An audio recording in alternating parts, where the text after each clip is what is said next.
Hello, I'm Spot Detective. Hello, I'm Dr. Donahue, head of the English department at the community college of your town. Here's the story as we know about it now. Watch further for more information. Greg and Nolan, founders and directors of Babylon Theater for half a century, come to Salt Lake City for a week in late June of 2021 to revisit the land where it all began in 1972-ish. They invite two of their most enduring creations, Chick Utley and Beryl Sneer of the DOA television network, to lead a sweeping DOA documentary examining their lives as the modern Babylonian comics. They also invite a few of their other characters to show up and share their thoughts.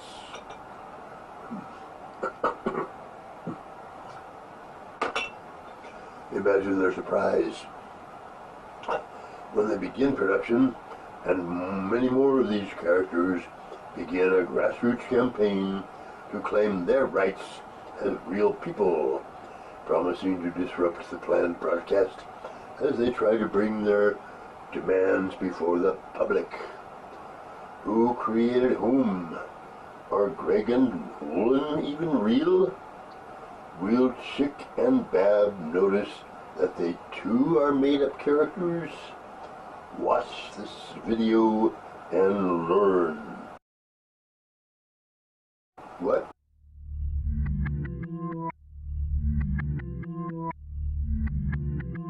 Sorry. The Babylonthaeon. This program is a special presentation from the studios of the DOA television network. The following program is brought to you ad-libbing color on DOA. Driving all night in the desert moon. Strange Case of Greg, Nolan, and the Babylonthaeon. Realized and produced by Babylon Theater. The Babylonthaeon. Correction, Nolan and Greg. Driving all night in the desert moonlight. Writing,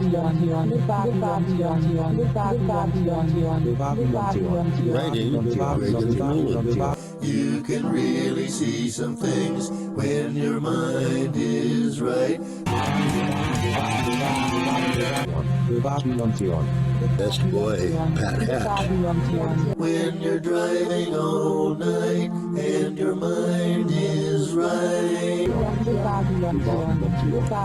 Music director, Steve Allendale. Recording engineer, Alexa Mundane.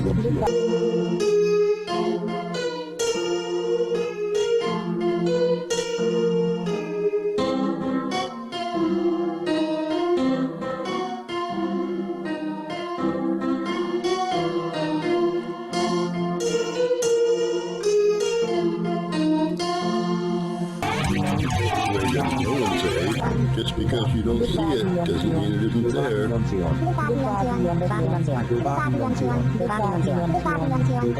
Truckers rushing by, lumber piled up high, family on vacation looking for their destination, crossing Indian nations, got a reservation for a hotel with a cafe that serves burgers and fries.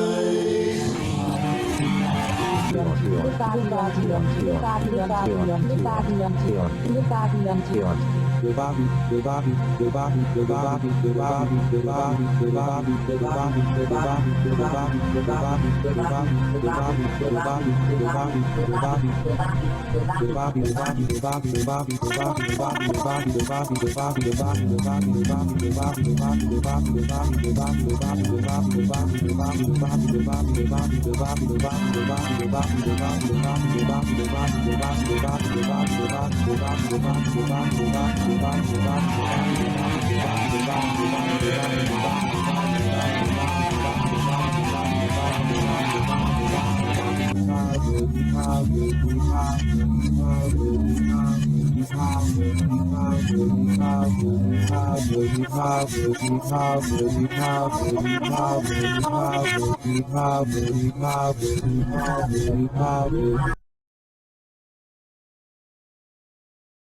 name given by the Babylon boys, Nolan and Greg, to suggest an incorporeal holding tank, or temple even, where the various characters created for Babylon Theater by the boys and their associates in comedy could be imagined as staying.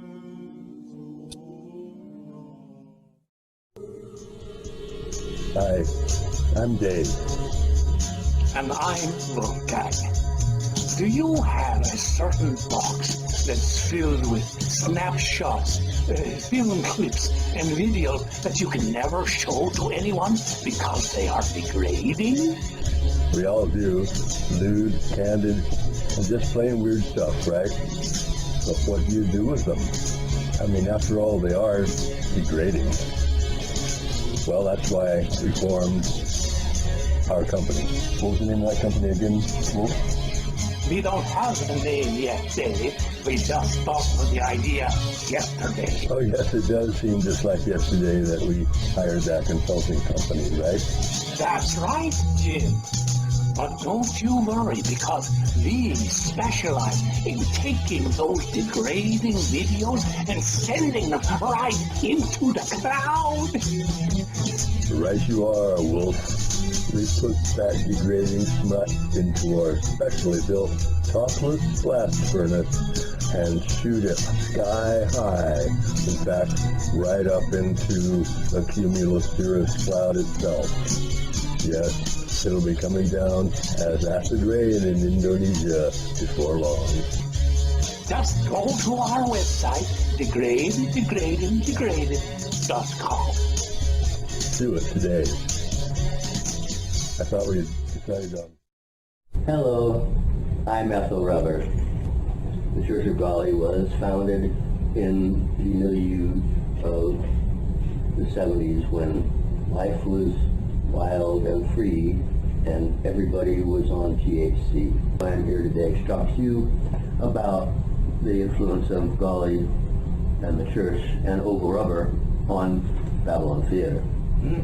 We knew in the book as Kent and Alex, yes, and Greg and Nolan have been part of our lives since we can't even remember when they weren't part of our lives. In fact, Oval Rubber and his small band of disciples, who brought the name of Golly the Prophet to the world in the mid-1970s through the work of Babylon Theater, became the only group of Theonites to become successful enough to actually lead. Hi, Babblesner from DOA News. Watching this fabulous documentary from my living room at the end of Lonely Street with you in your homes watching your TVs. What do you think about that? A couple of things occur to me as I've been watching this show, ladies and gentlemen. Hey, Chick, I'm sorry I can't make it to your party tonight, but I decided I'd rather be with the folks here watching this premiere, and I'll talk to you later. Think about what I've said tonight, and I'll think about what you said as soon as I find out what it was. We are considered part of the Babylonthaeon. I know everyone's talking about it, but that's good because it's an important topic. We love Babylon Theater and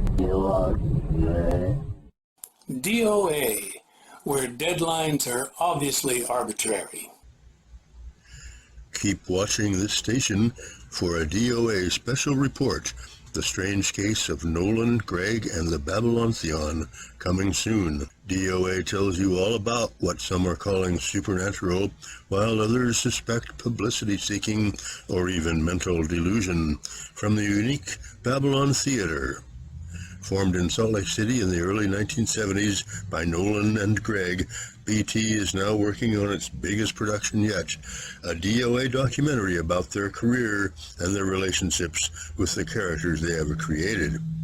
You may recognize names such as Albert Watt, Oval Rubber, and Barn Cleatley, and even our own Utley and Snurr. In fact, we may all be creations of a bigger reality which may claim the Babylon Boys themselves. Watch The Strange Case of Greg, Nolan, and the Babylonthaeon, coming soon on DOA. Hello again, Babblesnurr here. I've been thinking about what you said to me at the last get-together we had a few minutes ago, and I wanted to point something out to you that you might not have noticed or be aware of. We saw a clip earlier which purported to be Ethel Rubber, the famous wife of the famous Oval Rubber, the famous founder of the Church of Golly. Now, Ethel, or whoever that was, is not necessarily a real person. Let's put it that way. Ethel is a character created by Babylon Theater, by the Babylon Boys, Greg and Nolan. And while they were in Salt Lake this last summer for the Fence Day celebrations, they had a number of these appearances, you might say, apparitions, I might also say even, who sat in front of their camera and spoke to them their own thoughts about Babylon Theater. Ethel is probably the most famous of those characters who spoke, certainly one of the most influential residents of the Babylonthaeon. And there she was, on camera, seemingly speaking to us from somewhere where she was kind of framed in a gauzy green glow of some kind, and speaking as if coming through a fog, my impression.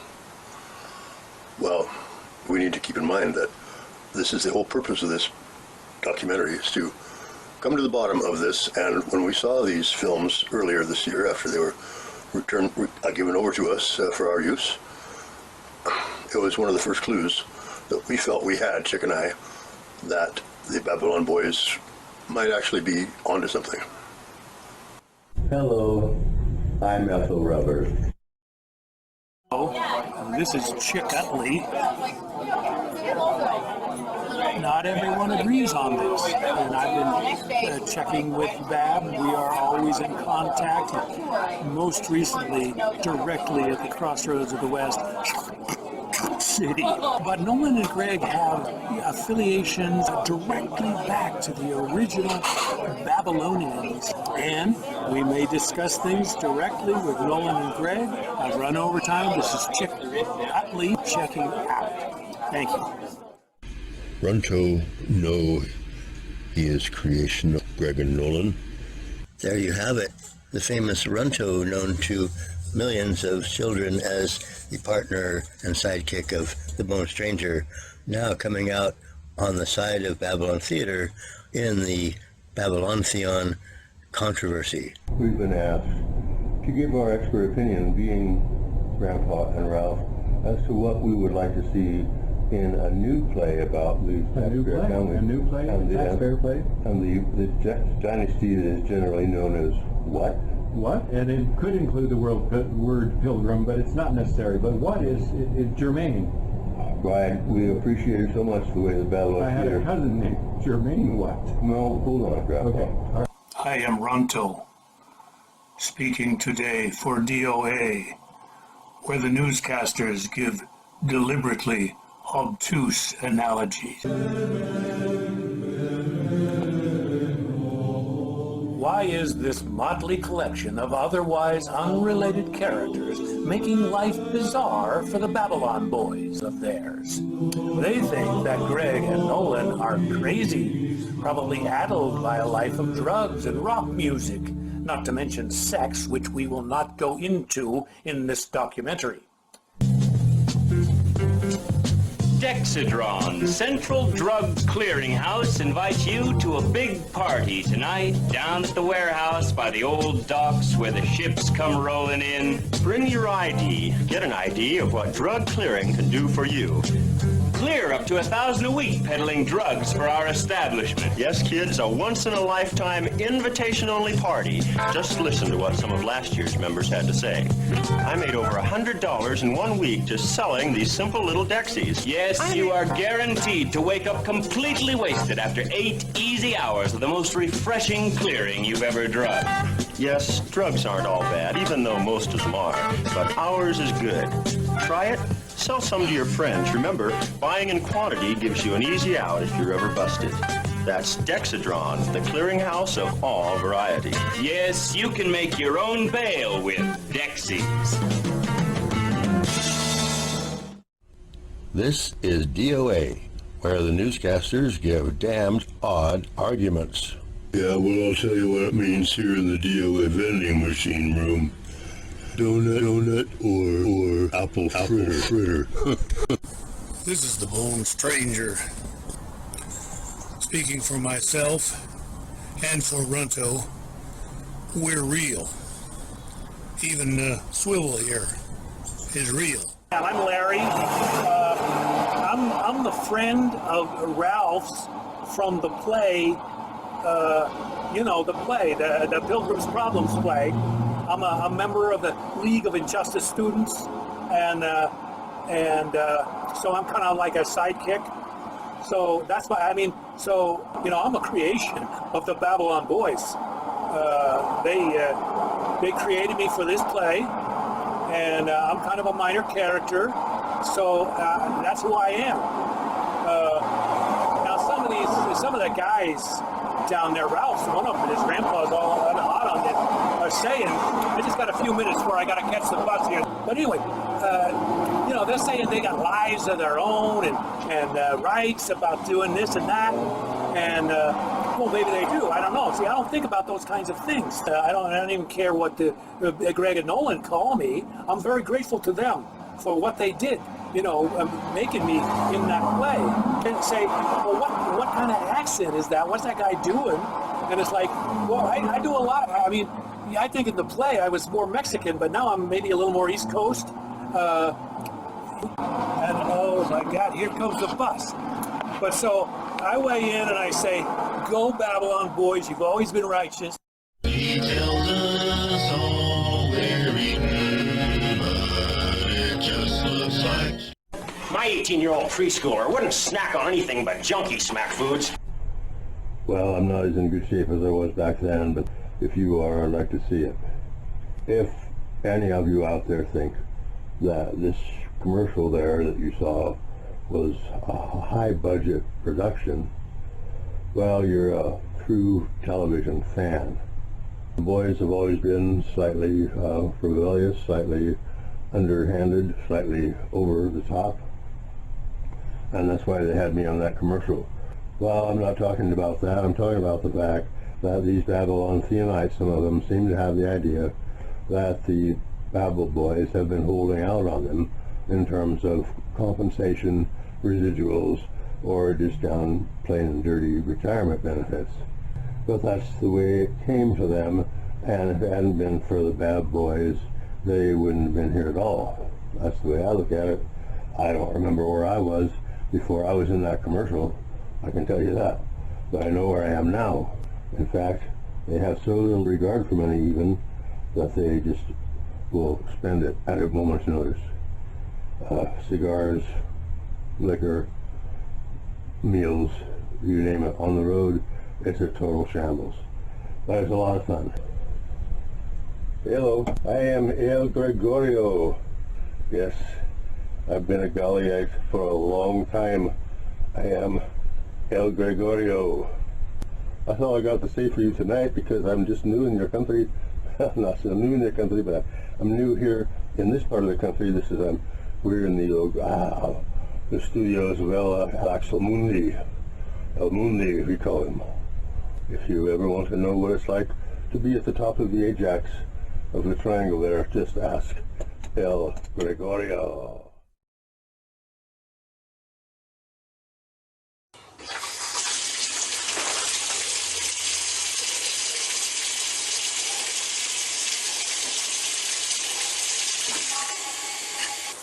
Hey chick, I finally figured out why they all look like Greg and Nolan. It's because they all are Greg and Nolan. This is Chick Utley at DOA Northwest. Our search and research into this topic led us to this interview. My name is Ernestine. I am wife and monk and counselor to Philip the Snorter. Philip the Snorter, my husband. Both of us are bigger than Babylonthaeon put together. I have been brought here by Bab Boys. Bab Boys created Ernestine. I am Ernestine now, and thanks to the Bab Boys, I am Ernestine forever. I walk freely in the Babylonthaeon, and I walk freely in the castle of Philip the Snorter. Philip, are you here? Philip, I know I defeated you through treachery, but that was only part of the play. Philip, we're both part of the Babylonthaeon now. Why don't you come to me anymore? I am Ernestine. Ernestine. I am Ernestine. And my reason falters. I have fished my back off from the Brunku of Tula Salamanova. And I am ready to stand upon the arrow and get my own. To everyone, to Simba. Yes, I'm Ernestine. I am Ernestine. I am Ernestine. I am Ernestine. I am Ernestine. I am Ernestine.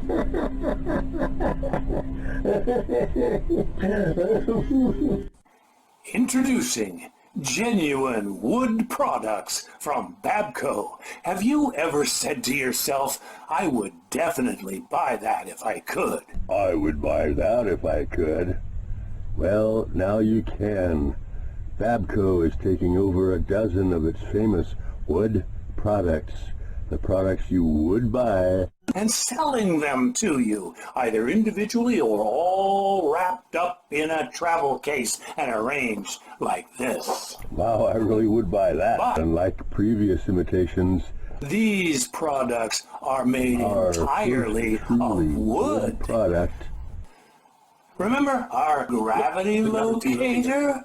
Gently between the thumb and the forefinger. Steady on the horizon and release. Like nothing. The gravity locator product from Babco. You can get a year's supply for $9.99.99. Wait, there's more. Ever find yourself up a creek without a paddle? I would buy a paddle right now if I could, and stock up on the original Babco mini oar. Any or all of these nearly a dozen genuine wood products. And wait, because at Babco, there's more. There's more? What? There's more?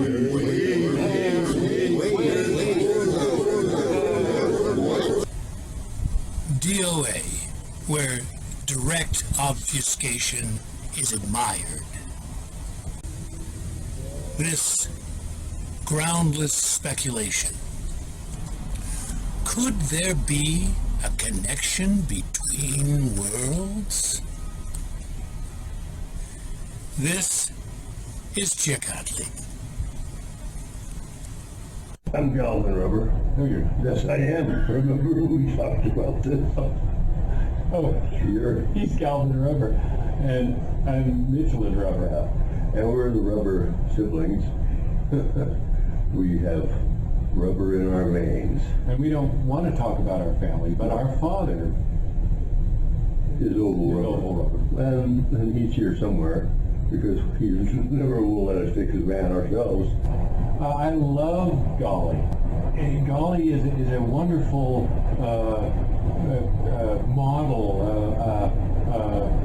stick figure that you can embellish.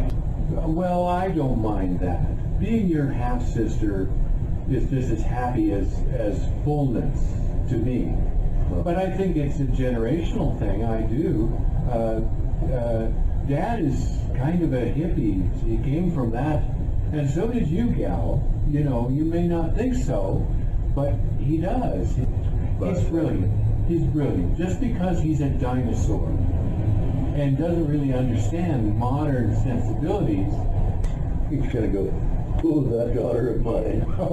Cut her off. And this is a gal Rubber. And I'm Michelin Rubber. And thanks for being here on the Offense Day Spectacular on DOA. My name is Jack Kerouac. All literature is ironic. What I just said is ironic. Being Jack Kerouac, not the easiest job in the world. I'm not really Jack Kerouac. I'm not. I can't go on with it. I can't do it any longer. I can't. I'm not Jack Kerouac. This is Greg. Babylonthaeon is not a place, is not a hotel or a retirement home. What the Babylonthaeon is a place that Nolan and Greg hold in their minds, hearts, and souls. Many of them may not have even appeared in a Babylon theater production yet. As I have said before, I think, and if I haven't, I would have. So I'm going to leave it at that because I'm just sitting here in my living room trying to watch Star Trek. So back to the show, and thanks for listening. Hello, I'm Ethel Rubber. This is DOA, where the newscasters wear dangerously outdated ascots.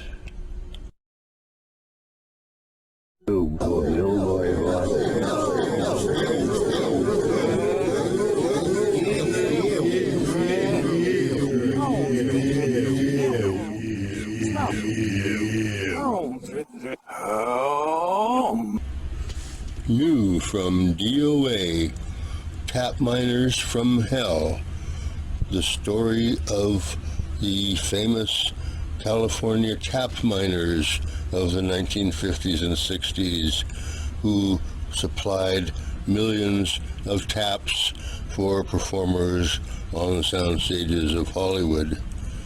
When the tap dancing craze faded away, so did these farmers. That is to say, miners. Tap Miners from Hell, coming soon to a time zone near you on DOA. Hello, my name's Fellow, and Larry asked me to come talk to you about Greg and Nolan and that situation. I saw him at the bathhouse. It was just, you know, about the only place we ever meet because I don't have a home. I'm just kind of out, but that's okay. But anyway, about this thing with the Greg and the Nolan,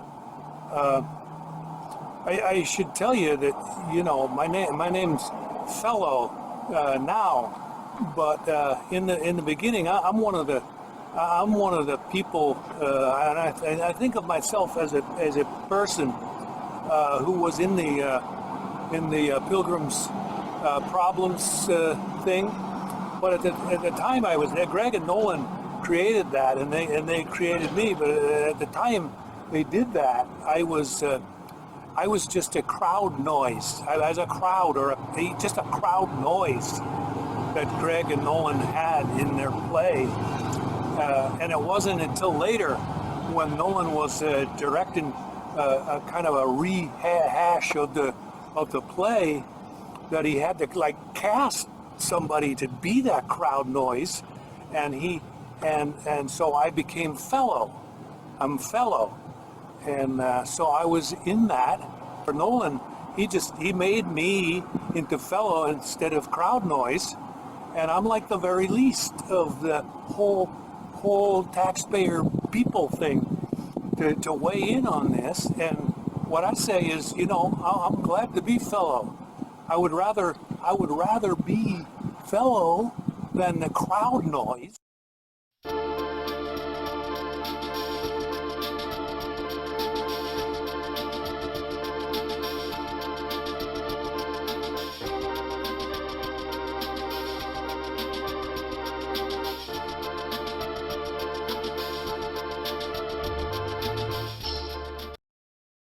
The Babylonthaeon, the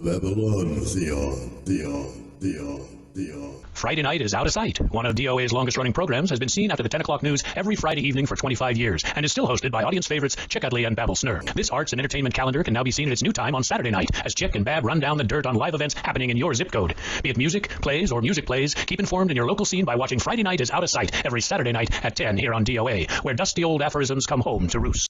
DOA's special evening with Babylon Theater continues now as Chick Utley and Babble Snurr report on the Fence Day celebrations from June 30. On Fence Day, the Babylon boys went to one of their favorite haunts, the Village Inn on 9th East, for breakfast. I remember we came here one late afternoon with several of our friends, and we were all stoned on LSD, and we sat over by the window over there. We sat there for several hours just drinking coffee and laughing. At some point in the afternoon, I looked over and the entire side of the restaurant was empty, and they had been taking the other guests over as they came in over to the other side of the store. The ubiquitous Village Inn carafe, which the Babylon boys called the Refillable Steamy, was the model for the cover of their 1976 book, The Refillable Steamy. Chick Utley here, speaking for Babble Snurr. This is DOA, where the newscasters have diminished oral aptitude. Today we're covering the Fence Day festivities, celebrated on June 30th of the Fence Day activities in that city. Hi, this is Babble Snurr. I'm at the studio of the local DOA affiliate, KSLT, where I'm being hosted by some of the fine staff here, where they use the phrase, decision outweighs anxiety. How about that? Most people think of washing dishes as a necessary drudgery unless one has an automatic dishwasher. But there is a growing number of young people who are experimenting with doing dishes for kicks. It is thought to have begun among affluent suburban youths, bored with the usual pot smoking, drinking, and meth use. But recently it is showing up in the recreational activities of their tax-paying parents as well. This is raising fears in law enforcement and churches that addiction to dishwashing may be becoming a problem not only among youth and teenagers, but also in the more vulnerable adult age group. What do you call yourself? I call myself a dishhead. What's that? A dishhead. When did you begin to wash dishes? I was 16. The first time I washed dishes for kicks.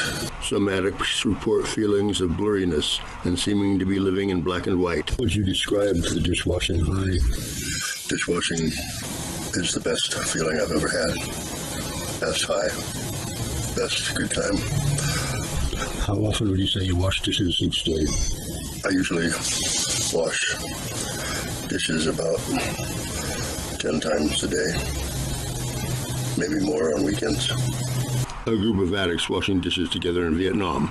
The obsession, thought by many to be a first world disease, has been documented on all continents, afflicting all ethnic groups. I usually wash some silverware in the morning before I go to my job. And sometimes at lunch, I will go find someone who's washing dishes and ask them if I can do some too. Have you tried to stop washing dishes? It's the hardest thing I've ever tried to do. Not many dish heads quit for very long. Is it true that you always think about it? Dishwashing is the only thing I live for. Some report feeling as if an unseen hand was trying to pull them down the drain. I would travel 50 miles to wash a good dish. A really good dish can make you high for 10 hours sometimes. Does it make it worse that it's so easy to find dishes? I know it's legal, but I just tell other people, try not to do it. Try not to get started. It will consume you. It will take over your life. Sometimes I wash dishes that aren't even dirty. It doesn't matter that I rinse them. That's such a rush to rinse a dish in hot water. If I could, I would wash dishes day and night. If I didn't have to keep a job, I would wash dishes here at home all the time. I would just keep my door closed, wash dishes. Dirty dishes are sold in tubs known by users as a pile. A pile of dishes like these sells for as much as $50 and may last a hardcore dish head only a few hours. What kind of job do you have? I work at May's Cafe downtown. I'm almost afraid to ask. What is your job at May's? Dishwashing. Hi, Babbleverse here. Have you ever used an asterisk? Have you ever learned how to say it? Life is a breeze with a bundle of asterisks in your pocket. Got a document that you don't agree with or haven't had time to read yet? Need to give a talk about it right now? Pull out some asterisks and that'll confuse the audience long enough for you to get your thoughts together. Babco asterisks are a godsend when I'm trying to talk to my husband. And how about talking to those dummies out there? I wish bundle of asterisks had been around when I was a kid. Have you ever found yourself at a company dinner and you realize you forgot your wallet? Bundle of asterisks? They're so much simpler than lying. In my case, I would pull out a selection of asterisks from bundle of asterisks and throw them on the plate. Babco asterisks are a godsend, especially when I'm trying to talk to Chick or Bab. Have at it with a bundle of asterisks from Babco. Any occasion not what you hoped for? Bundle of asterisks give you the control in love, business, society, and the rule of law. With multiple sizes and colors, you can use asterisks for any occasion. They even work when you're talking to someone. Just hold it up to their face. Hi, Greg here. Well, if you hadn't noticed it already, this is kind of the freewheeling section of the program here tonight.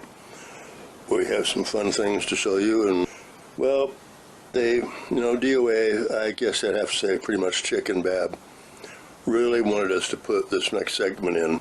The time of our career back in the early 21st century, for a while we were calling ourselves Babylon Liberation Theater. We brought a woman into the company for a while. We had the liver in the group then. Sorry, her name was Pate. You'll meet her in the movie. Anyway, we had this female member of the group, and she was wild. She was a lot wilder than we were sometimes. he would kind of egg us on to do something a little more outrageous, you know. She was sort of like Grace Slick or something. In the Rolling Stone came out when we put out, maybe it was the By Golly show, calling us the Jefferson Airplane of comedy group. And we were being pretty brash, and that's what this movie is about. The Babylon Liberation Theater period of our career. You'll notice right off the bat that I was there and Pate was there, but Nolan wasn't in it because he wasn't available. He was doing another gig. You know, we've always been flexible about that. I played some music for a while. This little film, a lot of work's been done on it lately to bring it up to the standards of the time, technically. But we're not into remaking things. We're into doing things once and having them go into history, just like this is. Just like Nolan said, or he will say sometime in the show, I'm pretty sure, everything we do is history. This is history right now. Me talking to you is history. That makes you part of the history. And then when you watch this at home later on, after you buy the DVD and watch it again, that'll be history of history.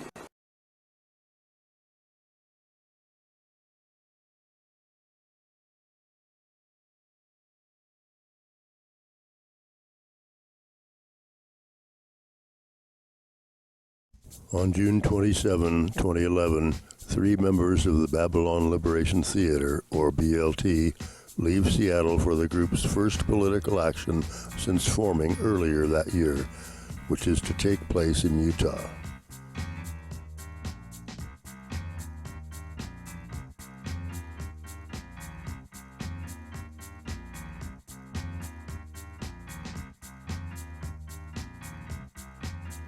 Leading this group of subversives is Alan the Scourge Gregory, a rock drummer who had been fired by several Seattle bands for playing too loud.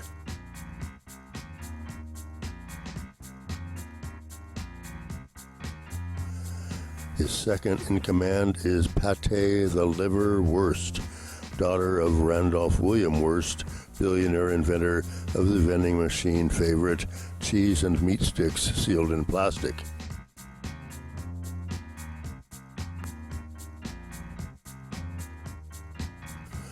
The third participant is Pierre the Poodle Dog, a brilliant theoretician on animal-human interactions and inventor of Taekwon Dog, a martial art for canines, who lately has found steady work as the BLT mascot. After 2 nights on the road, one at a Motel 6.5 in Northeast Oregon, and the second at Idaho's The Pillows Motel, shown here, they have had enough of cheap traveling. When they reach Salt Lake City on the 3rd day, they check into the Hilton, posing as a married couple and their dog on vacation. Their first act is to call room service and order all their favorite finger foods: lady fingers, pizza, baby back ribs, dog biscuits. The 3 spend the rest of the evening eating, resting, and talking about the next day's agenda.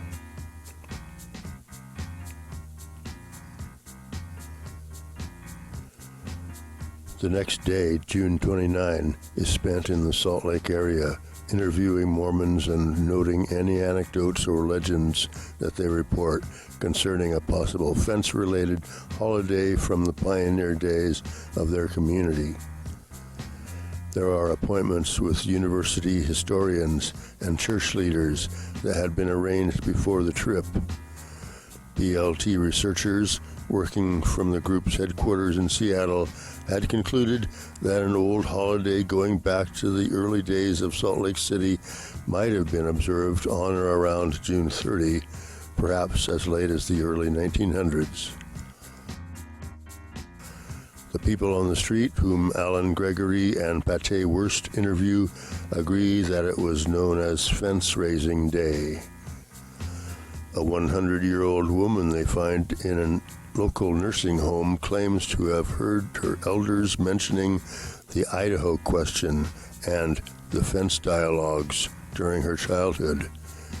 She even asserts that in those days, older children as well as adults used aphorisms such as, "Folks who sit on rails may wake up on the wrong side." On June 30, the 3 BLTs leave Salt Lake in their car, headed back towards Seattle. It is at this time that they engage in and record the acts that are the primary reason for their trip. At the point where I-84 crosses into Idaho, they put up the cardboard signs telling motorists, or at least any who might stop to read them, about the BLT's work in this area and introducing the public to the BLT's demands.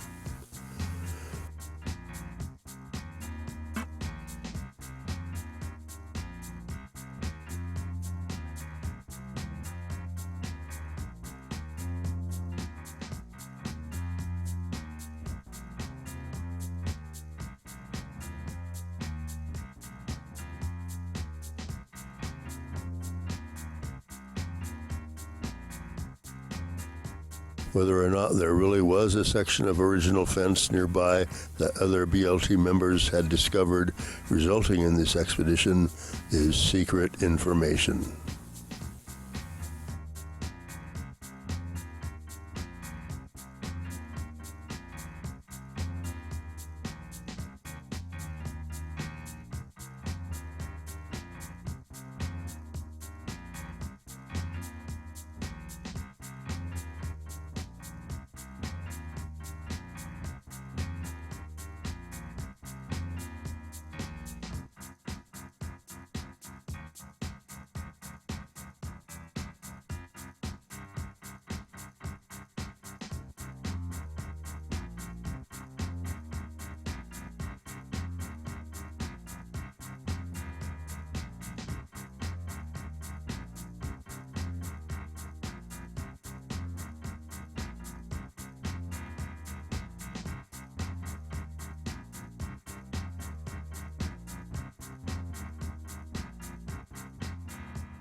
If you were to see this movie without any prior introduction to Fence Day, you might think, what's the point of this?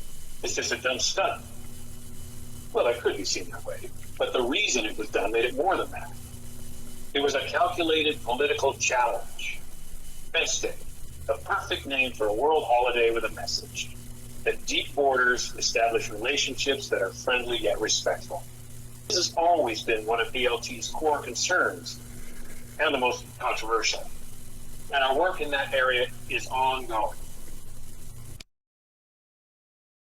Babble Snur and I were invited by the Babylon boys, Greg and Nolan, to cover this event, I think partly because of our long friendship with them and for our well-known ability to cover diminished operatic attractions. Two of the most exciting trips on this trip were our visit to Temple Square and the Great Fence Day Parade. We'll get a whole segment on the parade soon, but let me tell you about the WMMs, the Women Mormon Missionary. Well, I know we just got back from the Temple Visitor Center, which is now temporarily in the conference center, with reduced size Jesuses suitable for pictures, and many of the lovely Mormonettes. You should see them in the line doing the high kick. They are greeters, ambassadors of goodwill around Temple Square, and are eager to engage pretty much anyone in conversation. And so we conversed with them, and we told them about Fence Day and asked them if they'd heard and were they planning on going to the parade. And many of them had not, but often they said, well, we'll go and we'll see you at the parade. In fact, one lovely WMM said, let's go get Jesus' blessing on this. And she took us in and placed us under the A-Tents Jesus. And now, the Fence Day Parade.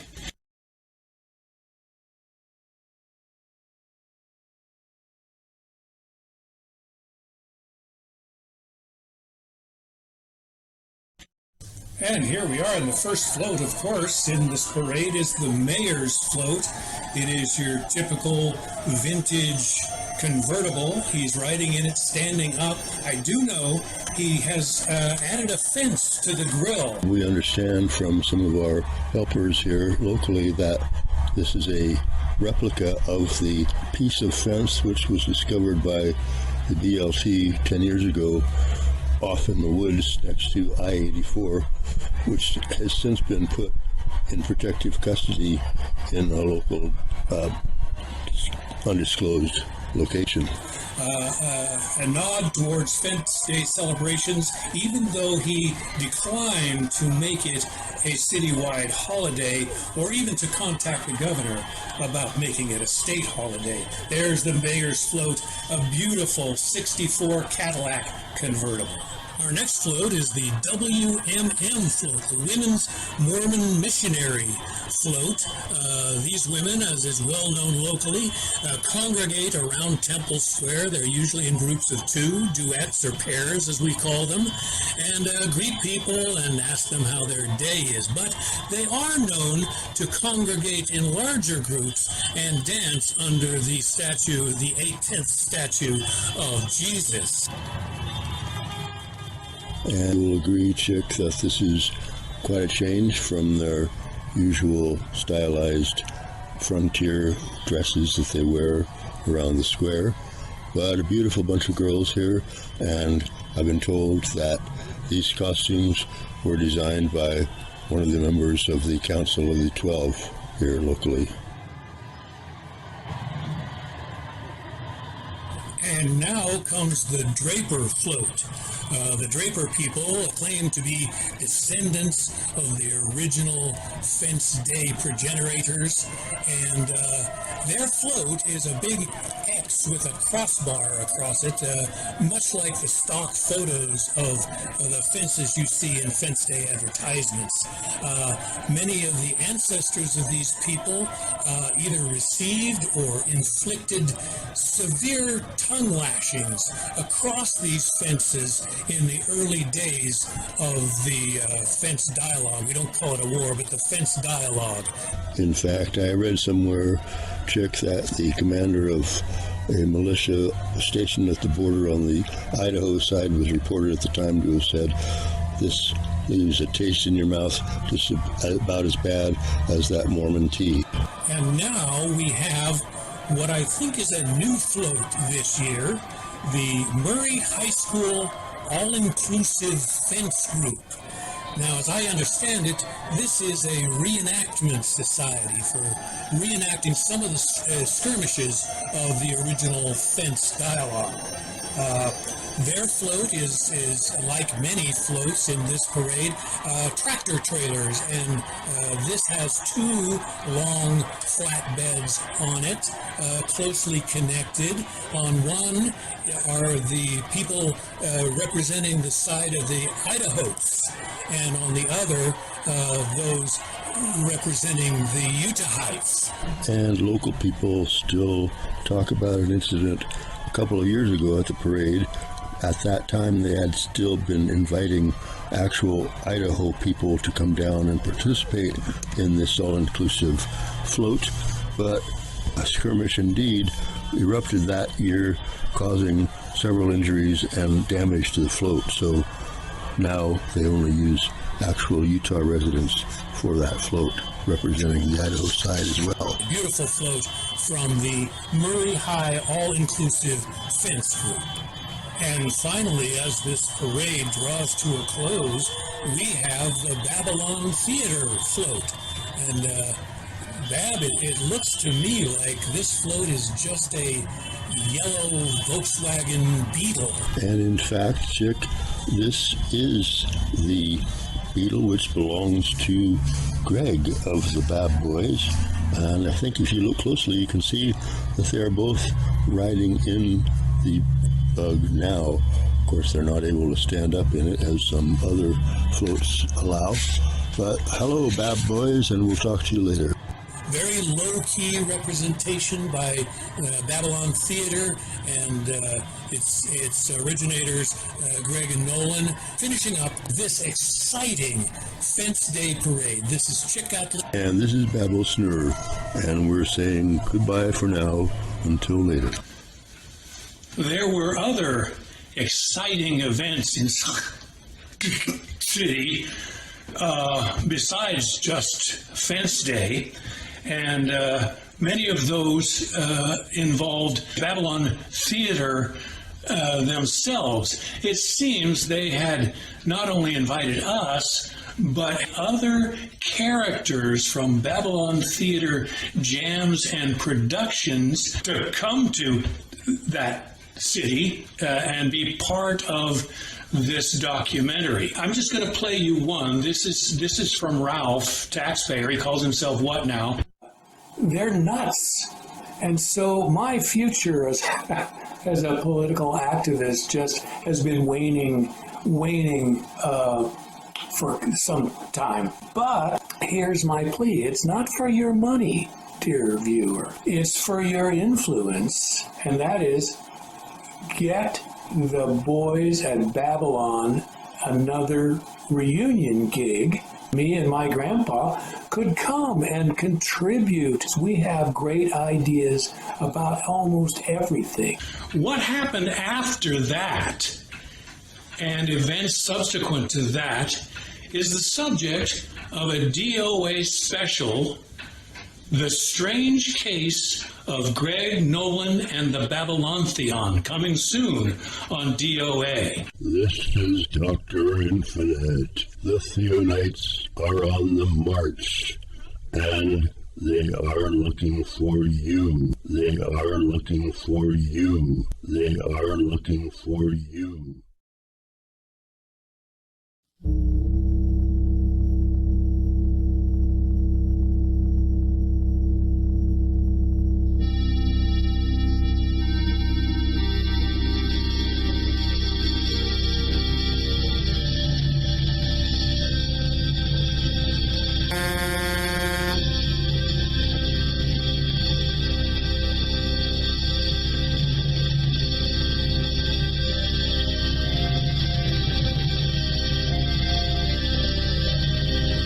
Pressure tracks.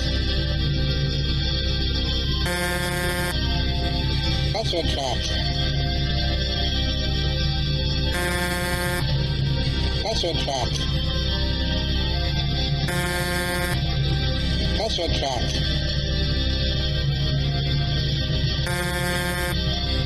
Pressure tracks. Pressure tracks. Pressure tracks. Pressure tracks.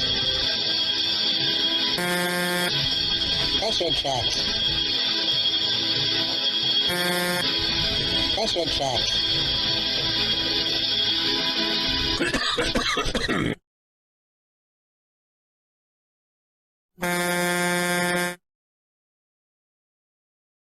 Pressure tracks.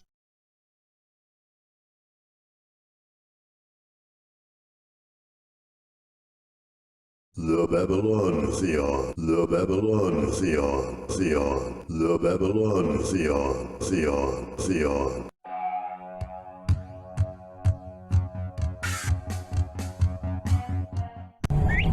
And today we have a couple of very special birds who are only known to exist in the rarefied and highly charged atmosphere known as the Babbleverse. One is the charming inane rambler, and the other is the perplexing insane babbler. The inane rambler, of course, is known to be a very gregarious species. In other words, they like to associate with people named Greg, whereas the perplexing insane babbler, or the red insane babbler, sometimes called due to the coloration of the coats of the young, or if they're not wearing coats, perhaps their sweater, and the feathers which fall from the limb on which they sit down to the ground can be gathered together by industrious children and formed into potholders.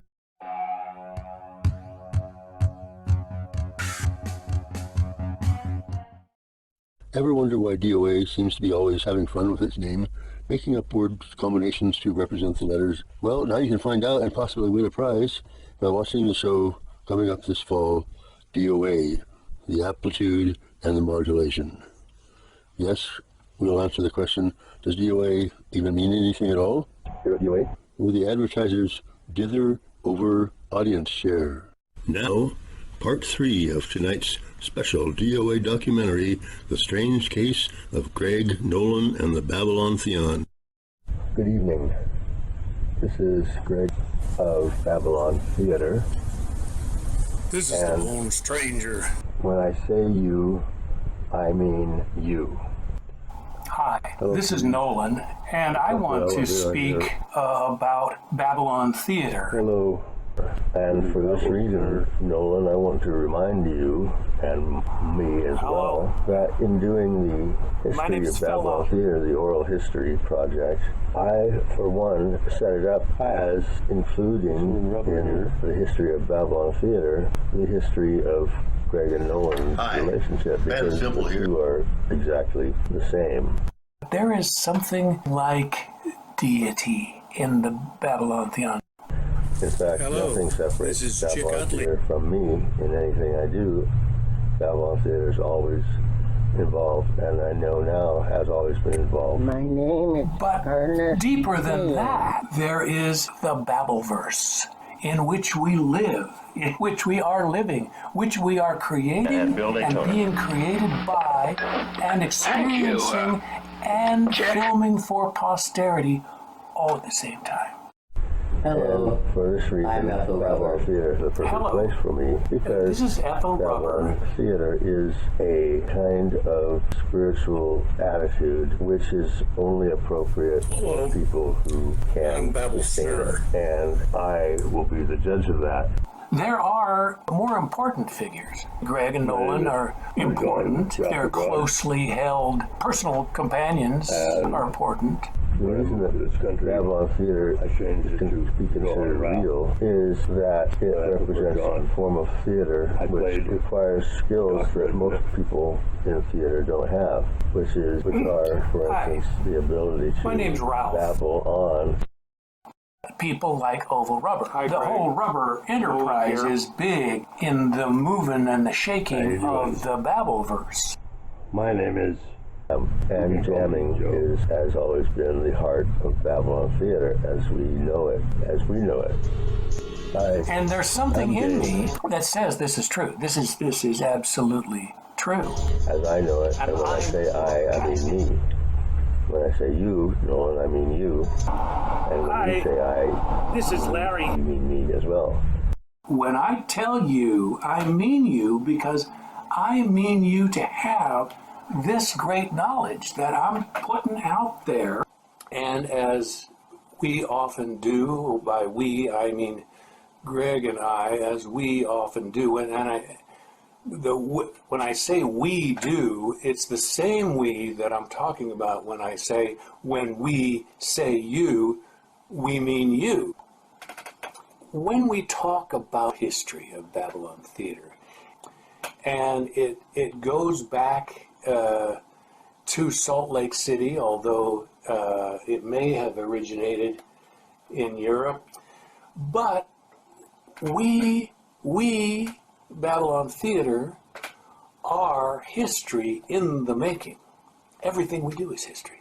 It's history right now. And that's why we record everything we do. That I live actually in several different dimensions or universes. And the primary universe where I live, and I often live there actually with Greg, even though we're in different states, is the Babbleverse.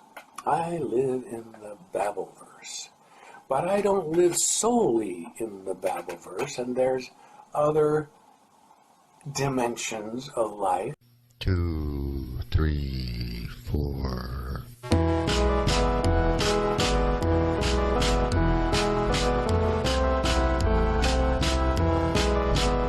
You've been living a hard life, and I got to say it shows.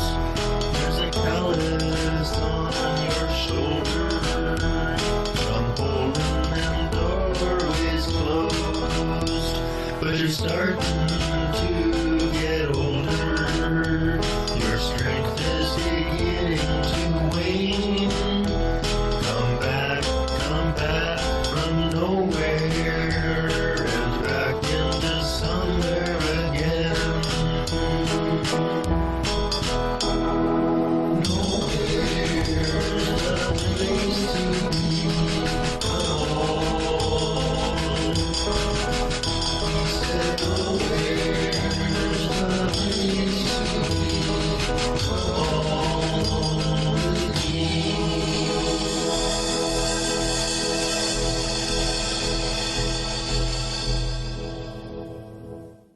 top of the Louise Waterway Warehouse. We're still the ones by the freeway, the corner of El Camino and Taco Bell.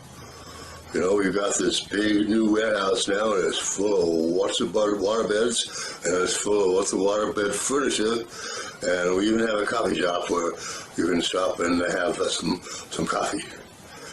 We're going to talk to someone today who works for us at Louise Waterbed Warehouse, and his name is Pat. Pat is with our service department. So, Pat, what did you do before you came to work for us here at Louise Waterbed Warehouse? I worked at the Salvation Army, Tom. Oh, the Salvation Army. What did you do with them, Pat? Well, I moved old furniture from our warehouse, and I took inventory 1 year. Well, how do you like working for us here at Louise Waterbed Warehouse?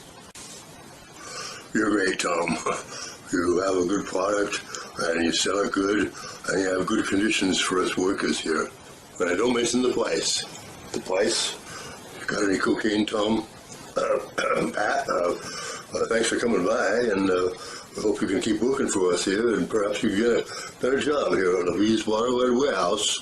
Well, it's back to the program now. Stop by and see us. We're still the ones by the freeway at the corner of El Camino and Wendy's Boulevard. Wrong way. This is the end of the movie. Please rewind and start again. From the end. Now, through the magic of television, Hey, Ralphie, come on in. I want to talk to you for a minute. we take you into the home of the taxpayer family. How you doing, boy? Ralphie, I'm worried about this CNI business. I don't know if it's coming to a good end or not. What do you think? A good end?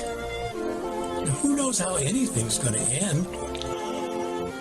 Ralphie, I don't know. Some of these Theonites seem like they're getting really angry, and I'm not getting angry. I like Greg and Nolan. No matter what, you gotta stand up for yourselves, like we did for you, Grandpa. Getting your job back and all.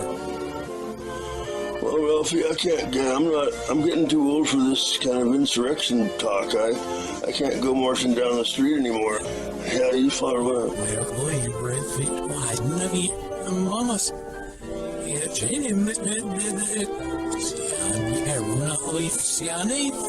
I just think I can't really give my whole to this movement of CNI business. We just need the B-boys, Greg and Nolan, to acknowledge who we are. I gotta think about Loganite, you know? We gotta still keep looking for Loganite. The point is, Grandpa, you are never too old to insurrect.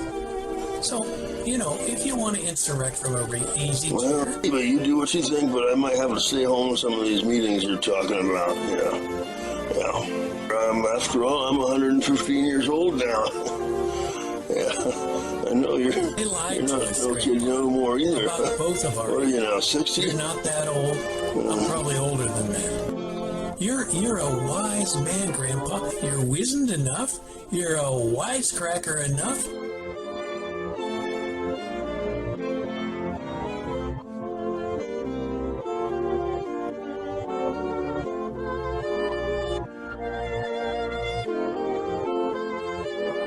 Don't worry about a thing. You just sit back and watch.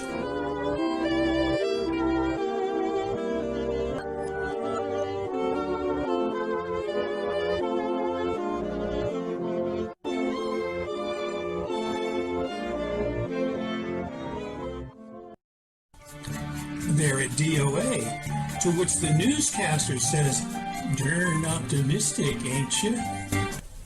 Chick Utley here, and with me is Bab Snur to discuss what we've heard and seen about the incredible documentary drama we're having tonight. What do you think, Bab?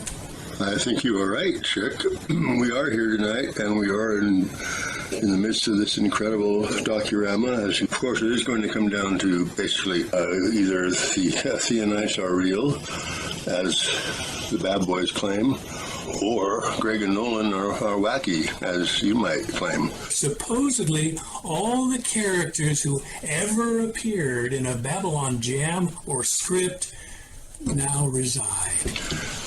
Great circular sentence, Chick. However, it does accurately describe the situation. This is from the taxpayer. My boy Ralph wanted me to mention to you folks that he's bringing a contingent of Theonites up for the DOA. And if they mean business, they're going to do business before they let this business continue. And as you know, That's all I wanted to say. So, pretty much stop the presses anytime the Babylon boys let it be known that they need a platform. And you also know DOA isn't saying anything about the recent announcement by the Babylon Theater lawyers. This is the bone stranger. In the West, we know how to get things done, how to prep the large, how to hew the cry. We'll get down from there. Knowing the B-boys, it could be literative or figural. Well, that's certainly true, and as you and many of the viewers know, Chick, we've been covering the careers of Greg and Nolan as Babylon Theater for almost 5 decades, and, well, we certainly know better than most that they're not afraid to stoop to a lie if it helps a great joke. I am Philip of Regurge and Brayley Forecase. In my kingdom, we down Greek and Turk alike with ale, and also ale-bodied men and wine-skinned women. And quite a few books on that subject, Chick. Do you think the Theonites are real? I find it difficult. This is me, and you don't know me, but I know who you are, and I saw it on your tag, and together we are going to come in. Which is, of course, what makes their form of theater so entertaining. When I mean you, I say you. When you are me, and I am you, are we one or two? When we mean you, we say we. Just because it was printed doesn't mean it was a book. Just because a dog is blue doesn't mean it's a blue dog. When I pay you, I rob you. When I say nothing, I mean something. Just because you're waiting for it doesn't mean it hasn't happened. When I say us, I'm on the bus. Just because you didn't see it doesn't mean it wasn't there. You've got a hankering for a tasty treat. You could make it, only trouble is you're missing the main ingredient, called dead chicken delivery from Babco. Call them up, dial the number you did not see on your screen. Then all you have to do is wait. Eventually, our driver will arrive with a chicken in his hand. In no time, you'll be serving Grandma's famous recipe to a hungry and impatient crowd. Thanks, Babco. Babco, dead chicken delivery. Babco. It is strange that they all look like either Nolan or Greg. It's not so much that. I mean, after all, we look a lot like them, too. No. Well, that's it. well, Chick and Bab will be back after a short break. The Babylon boys, Nolan and Greg, will be on your screen as well. We hope. Interviews for Life talks with people who matter. This week's hosts, Chick Utley and Babble Snurr, talking with Babylon Theater's Greg and Nolan. Chick, I thought just coming from the station break, I would go off topic for just a minute. And anytime that we have talked about or had Babylon Theater boys on the show, we get lots of cards and letters from people asking me, why does my name seem so much like part of the word Babylon? My parents named me Lonnie. They called me Baby Lonnie. My grandmother early on took to calling me Baby L. That stuck between me and her for many years. It was fine she called me that, and everybody else called me Lonnie, or my parents called me Baby Lonnie. By the time I started college, I began to think, well, I don't really like being called Baby Lonnie. It's fine if my grandmother wants to call me Baby L, but that's not going to be too good in the world of broadcasting journalism. So I legally changed my name, and I took the baby and the L from Lonnie and came up with the name Babel. I pronounce it Babel. I changed the pronunciation to Babel. Don't overly analyze. What is the Babylonthaeon, and why are its residents talking revolution to gain their rights as American citizens? In fact, they are literary characters which have appeared in the plays of Babylon Theater since the 1970s. Tonight, we take a look at Babylon Theater founders Greg and Nolan and their belief that these Theonites are real. Join DOA's Chick Utley and Babble Snurr as they lead the discussion. It's more important to know where everyone comes from than whether one's origins were important. Don't you agree, Chick? Excuse me. We're going to pause for a quick commercial break. Hi, Babble Snurr. I'm upstairs in the executive kitchen. As you know, everyone is always trying to make the better mousetrap, and we think that the Babco organization has done it now. So we're going to go down to the floor level and see if we can find... I see it. No, this is going to be kind of shocking, I'm afraid. But here it is, hot in the act. These DOA, as they say. There you have it, which you can have by writing to the address you do not see on your screen. Now back to our interview. Emerges as an action that imbues Greg and Nolan. Greg, do you happen to know how Professor Oliveira came to be a professor? The professor had been a jazz musician in New Orleans and a jazz DJ in Baton Rouge, a night DJ, I think was where he developed his trademark laconic style and sort of hipster affect.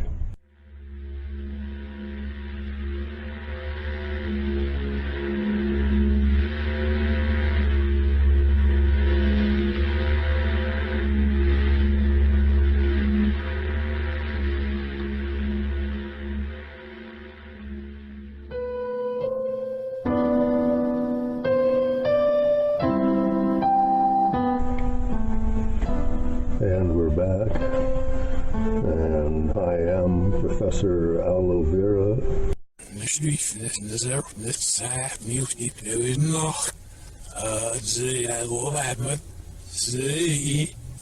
The action of Babel. I hope we can talk more about the Indian Rambler. This has been very enlightening. Okay, bye now.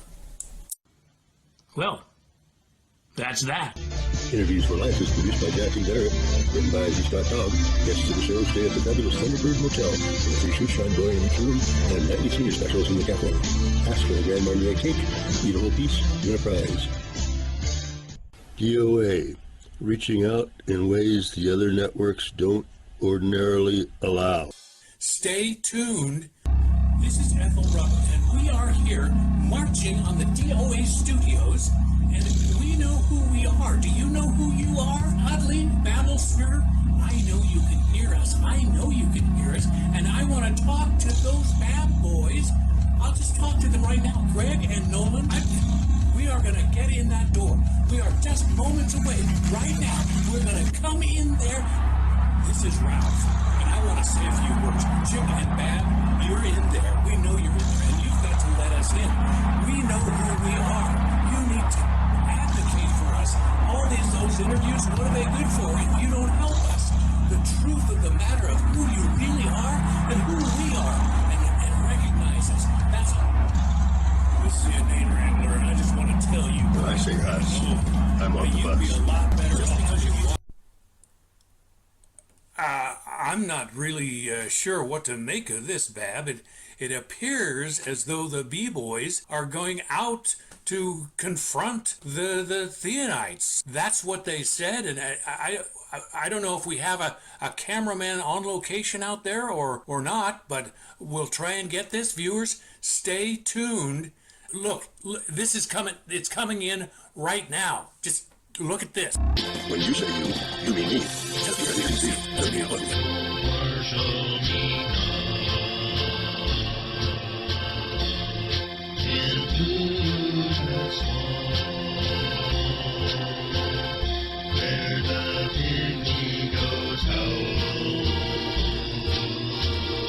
And the crocodiles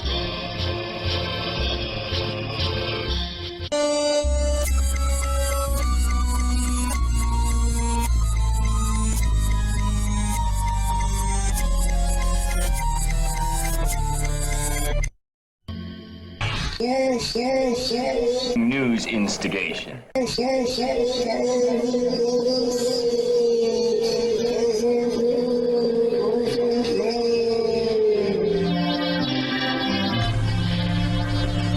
say you, I mean you. And for this reason, Nolan, I want to remind you, and me as well, that in doing the History of Babylon Theater, the oral history project, I, for one, started up as including in the history.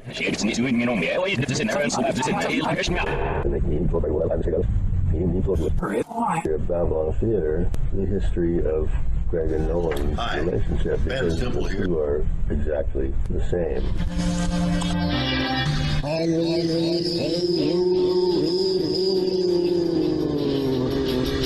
Just because you didn't see it doesn't mean it wasn't there. There is something like deity in the Babylonthaeon. In fact, nothing separates Babylon Theater from me in anything I do.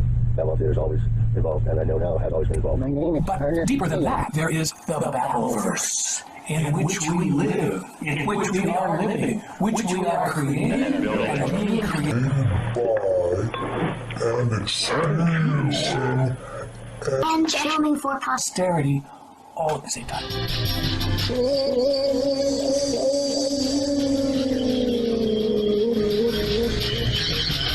When I say you, I mean you. And for this reason, the Babylon Theater is a perfect place for me. There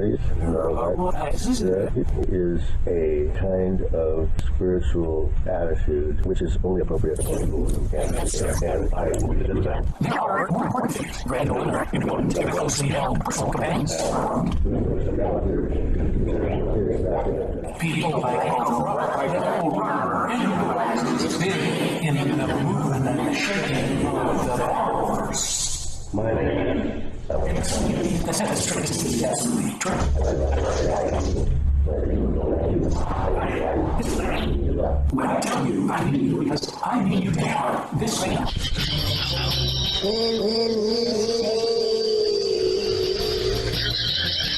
Just because I doesn't see that attitude in you.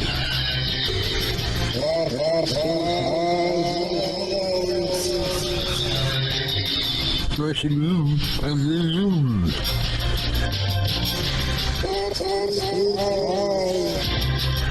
She goes in to see. I want to fly, it's a goodbye. I want to fly, it's a goodbye. I want to fly, it's a goodbye. I want to fly, it's a goodbye. I want to fly, it's a goodbye. I want to fly, it's a goodbye. To fly. Well, if I hadn't seen it, I wouldn't believe it. Well, if I hadn't seen it, I wouldn't believe it. If I hadn't seen it, I wouldn't have believed it. If I hadn't seen it, I wouldn't have believed it. I understand now. You were only trying to be true to the ancient Babylonian comics. I see now that you understand. We're all part of you, and when you say us, you mean you. Grandpa, what do you think?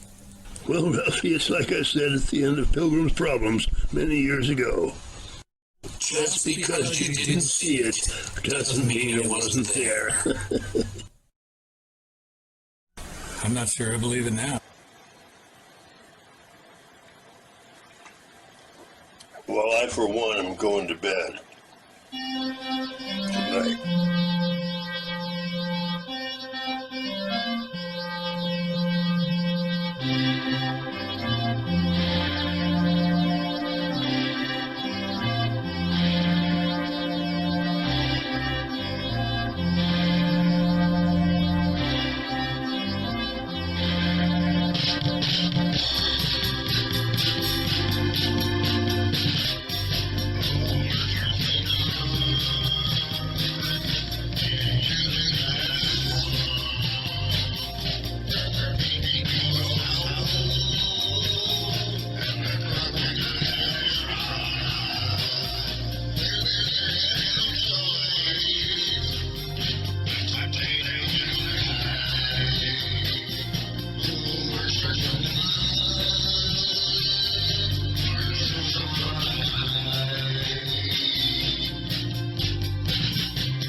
newsman is a big part of my life. I'm George Nutman of the Eyewitness News. People ask me what makes a good newsman. Some say it's years of experience in the field. Some say it's a college education. But me,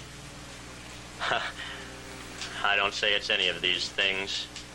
I say it's the people you work for. I love this city.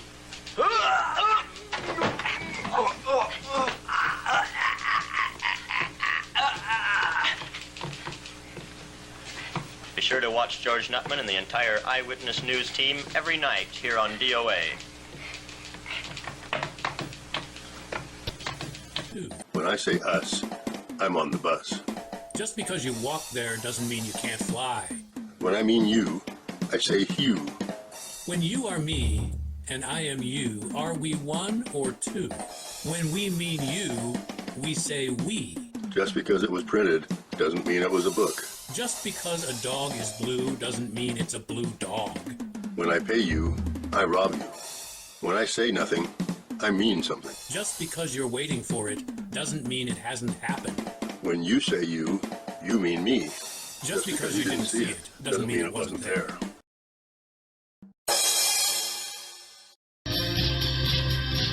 The Babbleverse.